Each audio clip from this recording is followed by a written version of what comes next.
Lights, camera, action!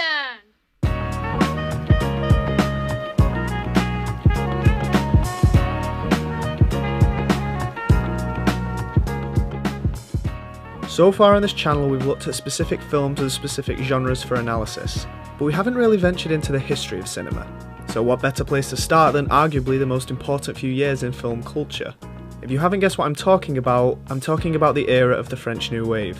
Now odds are, if you study movies or have a keen interest in the medium, then you more than likely have at least heard of this term before, but may not actually know what's so influential about it. I'd encourage everyone by the end of this video to look further into the history of the New Wave, and definitely watch the films associated with it. If you're involved in any of the arts, it's a pretty inspiring story. It shows that you don't need to work at the bottom for years to get to where you want to be. But for those that don't know, and for the sake of brevity, here's the story of the French New Wave's genesis in a nutshell. It's Paris in the late 50s, and four French film enthusiasts write and discuss about cinema as they don't have the money to make their own films. Jean-Luc Godard, Francois Truffaut, Claude Chabrol and Jacques Rivette become known as the Young Turks. They talk about how movies feel stale due to a lack of innovation in the industry. For that reason, they decide to create films in their own new and original format. And by doing so, they change the face of cinema. A large aspect of the New Wave, which also goes by the name La Nouvelle Vague, was to create a personal kind of cinema. One in which the film professed the director's life experiences and philosophies. The clip you're about to see is from Jean-Luc Godard's short film The Small Soldier. La photographie, c'est la vérité. Et le cinéma, c'est 24 fois la vérité par seconde. This quote is the essence of the philosophy behind the Young Turks' process when making movies. Their whole purpose was to capture French life during the 50s and 60s, and they felt that the best way to present that to the world was through cinema. Que le cinéma était très bien, simplement que ça manquait de sincérité et qu'il fallait faire la même chose en mieux. However, they couldn't use the already established film techniques of their predecessors because that wasn't reflective of their life. It resembled an era of movies that they thought were outdated. In order to create a true representation of their lives, their films needed to differentiate themselves from their older counterparts, so they ventured into developing a new style of filmmaking. The result was, whatever films had been doing up to that point to tell their stories, they needed to create an alternative. But this wasn't just a case of being different for the sake of it, but to develop original techniques that could substitute the already existing methods. They wanted to show that things could be done differently, and do that by slapping the face of conventional cinema. Au cinéma, c'est comme ça et pas autrement. The French New Wave didn't destroy the pre-established rules films had used for years, they simply added to them, and you can see that the medium is a better place for it. So let's see why we should be so thankful for this group of French bohemians. What they brought to editing was a breaking of the rules. Whatever books that said this is how it had to be done, they burned them.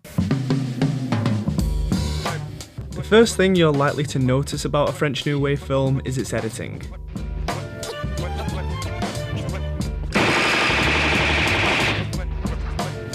So what was so special about it? Well, first off, let's enhance on some of the components of editing, specifically cuts. What's the meaning behind a jump cut? Well, a jump cut is both spatial and temporal. Let me make that easier.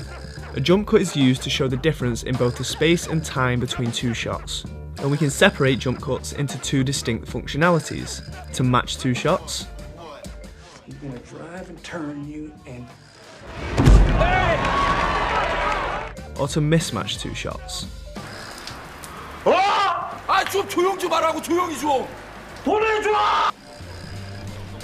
The latter being the reason as to why jump cuts were mainly avoided prior to the New Wave.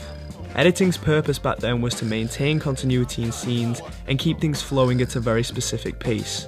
If we were to think about the films that were being made, there was a certain film language that was very, very distinct. Certain kinds of coverage, long shot, two shot, single. There was almost a formulaic way of presenting films. This film language was very strict, and in editorial terms, there were rules that one felt could not be broken. These rules were a way of keeping editing invisible, as there's nothing intrusive about it so the audience doesn't notice it. This is fine depending on the type of movie you're creating, but if there's one thing about the Young Turks, it's that they wanted to be noticed. Seeing how conversations were edited in other pictures at the time, let's take a look at how a conversation was edited in Godard's Breathless.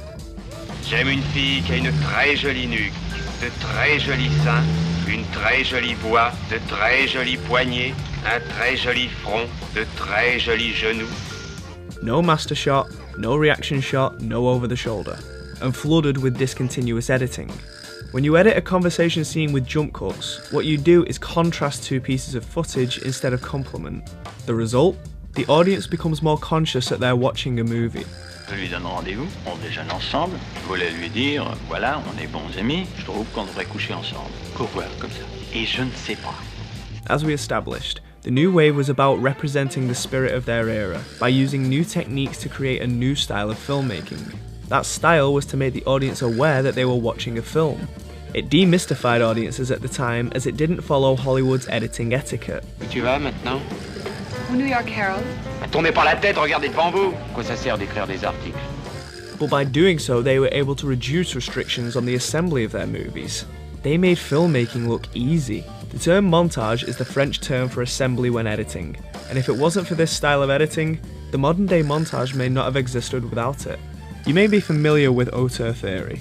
Well, that too stemmed from the era of the New Wave. It meant that the director of a film was seen as its author and the overall creative force behind the picture. During the New Wave, another theory was created, known as La Camera Stylo, which literally means that a director should use their camera the same way a writer would use their pen. This simple concept has changed filmmaking. The idea that a director could have his or her own visual trademarks and stylings that would personalise their films has enhanced creativity in this medium since its inception. It's why we have auteurs today. Movies became less dictated by the big studios, and the directors of the French New Wave through their own innovation became auteurs themselves. The editing stylization of the New Wave was too an influence in itself.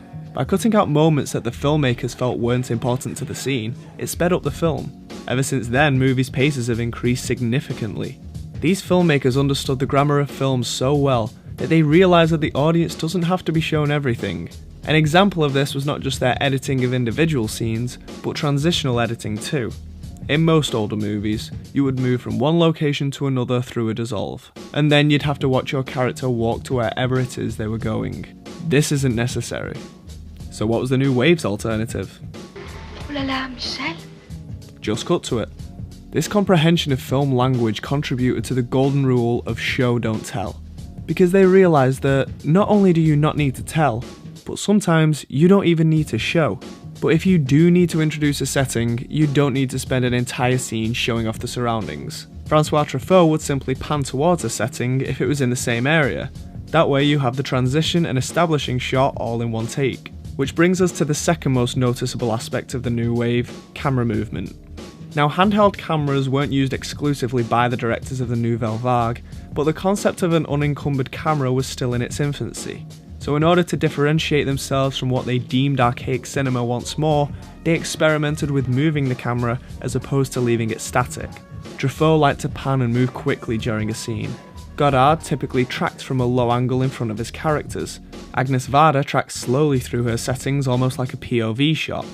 These are just a few instances I've chosen because there's no definitive definition for what a moving camera means in a film, but we can look at the difference between the movement of the New Wave compared to the stasis of older flicks. For one, camera movement can make a closed frame scene become an open frame scene.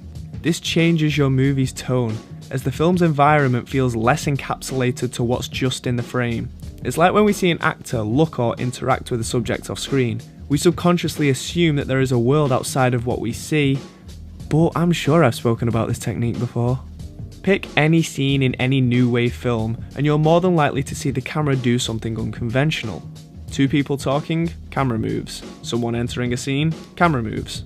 You could argue that this was art through adversity as they couldn't afford the best technology at the time, but regardless, this technique became a staple of the New Wave. The directors took influence from documentaries of the time to capture a fly-on-the-wall feel. The movements of the camera were blurring the lines between art and reality. But the thing that I find most interesting about this is that because the directors of the New Wave wanted to be different from what they called cinema du papa, whenever camera movement was typically used for a scene, they would use editing. And whenever editing was typically used, they used camera movement. Here's a clip from Double Indemnity.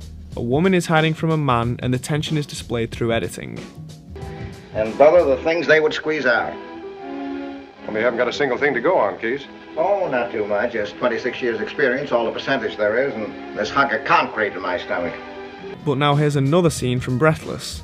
A woman is hiding from a man, but this time the tension is displayed through the movement of the camera.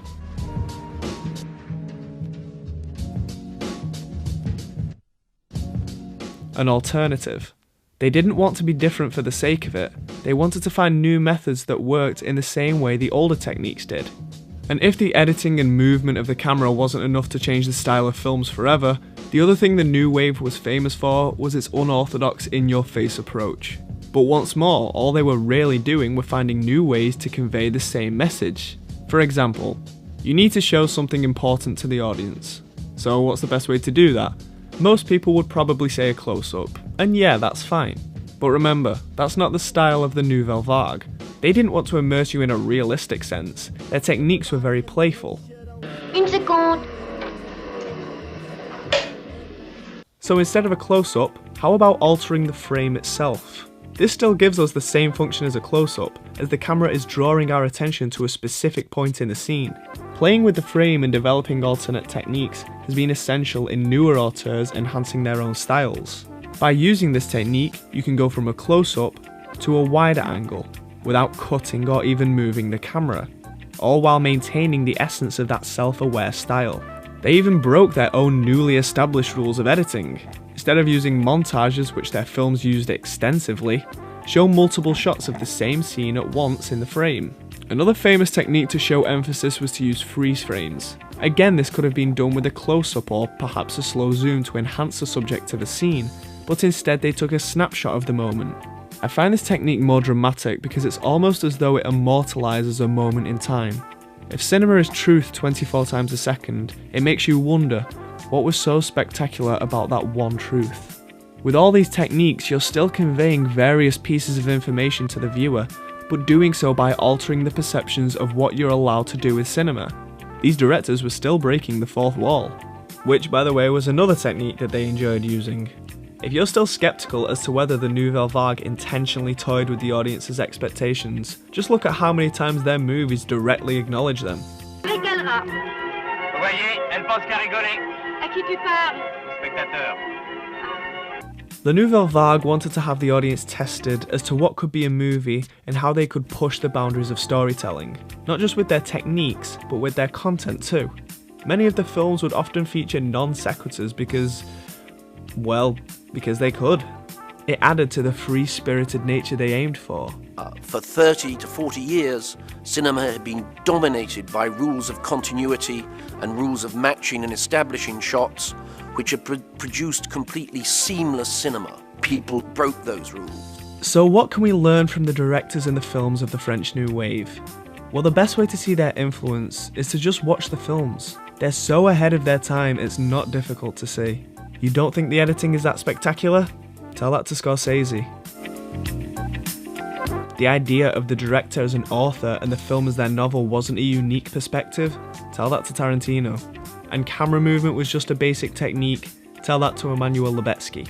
The thing that the filmmakers of La Nouvelle Vague did was utilise one of the most important thought processes I think there is for an artist. Look at what works in your medium and think, how can it be done differently? Because if you don't have anything new to say, what's the point of saying anything? So try it. Whatever your next creative endeavour might be, look at what everyone else is doing and think of a new way it can be done. And you might see that sometimes by breaking the rules, you can make new ones of your own.